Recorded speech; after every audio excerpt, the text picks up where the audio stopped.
Hello, this is Hervé from Comic Book Bin, filling you in since 2002. So today I'm going to be doing an in-depth review of the new Endor Rebel Commandos, or otherwise known as the Endor Rebel Troopers. They're basically the same thing. I've got two of them. I've got two more on the way. So let's start. So the Endor Rebel Troopers, or Commandos, are obviously inspired by the hot Rebel Troopers from a few years back, and they have the same face changing feature. They also have the same weapons. The Hot Rebels were very popular and a great set of figures where you could even store the extra faces. This is not the case with the Endor Rebel Troopers. The potential is there, but it's not exactly the same. And that's a downer. I feel Hasbro should have spent a little bit more time trying to make the features as cool as the former figure, given that this set is a deluxe and does cost $10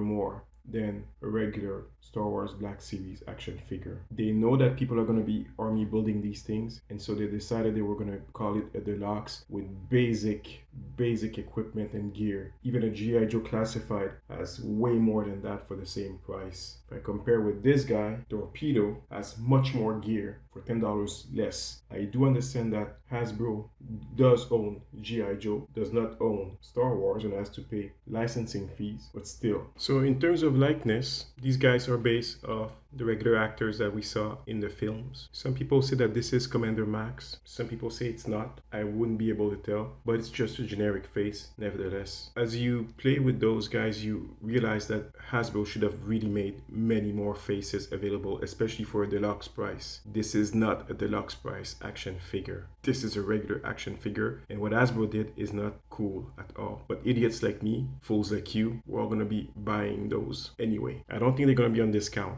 So in terms of likeness, they do have the classic camo. They have the same weapons as the Hot Rebel Troopers, except the difference is that you can store those weapons on a Hot Trooper. You cannot store it on those guys. The gray is a bit lighter also compared with the Hot Trooper. It's the basic helmet. Everything is there. Face, gun, overlay, jacket, extra belt, backpack. The backpack does not attach, so it really floats. So sometimes it's often going to be this way. It's going to look a bit awkward. You're going to have to push it down if you want it to look decent and proper. So this is a likeness. In terms of sculpt, these guys look great. It's a Star Wars action figure, so it doesn't have double joint articulation. It's only single. So the Star Wars team or Disney, whoever, seems to favor having less cuts and articulation visible in favor of beautiful figures. It's a choice. Although, again, the Hot Rebel Trooper did have double articulation at the knees, and it was not a problem at all. Now, obviously, these guys go with previous Star Wars figures quite well, what they were made for. I believe we've had troopers in smaller 1/18 scale. I don't think we've had them in this scale yet. The joke out there is that the Star Wars team doesn't know who else they can produce anymore. They've produced every single character possible. So the sculpt, like I said, is very nice. It's very detailed.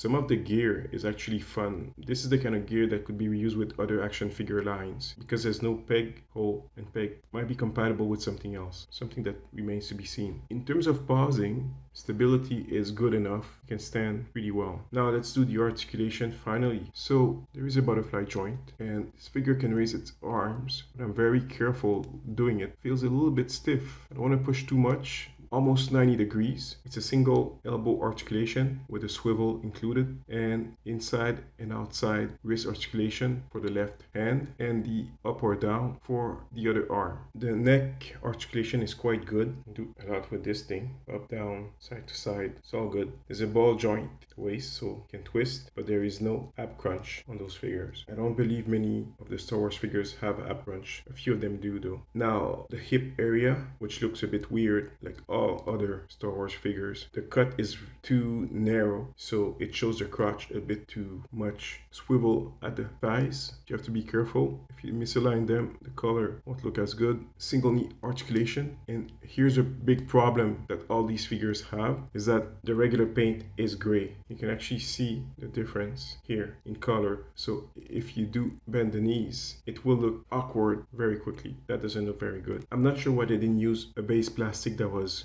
greenish instead, why they use the gray. You can rotate the boots also here at the knees. There is no articulation here, the shin. There's rockers in the feet. One side works better than the other one, so if you want to put him this way. Now the face changing feature is not easy to use. It feels like the figures are a bit stuck. It's very difficult to change those faces. I would have preferred a feature similar to the Hot Rebel Troopers where you remove the top of the head and just slide off the face. By the way, you cannot exchange the faces with the Hot Trooper. I tried. I've seen other reviewers try to do it. It doesn't look good. The face of the Hot Trooper is too narrow. It doesn't fit well in here and vice versa. They don't look good at all. I tried. This is one problem that Hasbro has. They should have made it compatible and they should have produced more different faces. Maybe they'll come in the future, but it doesn't seem like they understand what army builders do. If we're gonna get those guys, given the price that they are, they should be almost perfect and they should allow us to create an army with them. There's several of those guys. As you can see, if you have compatible helmets, you could probably take off a head and put it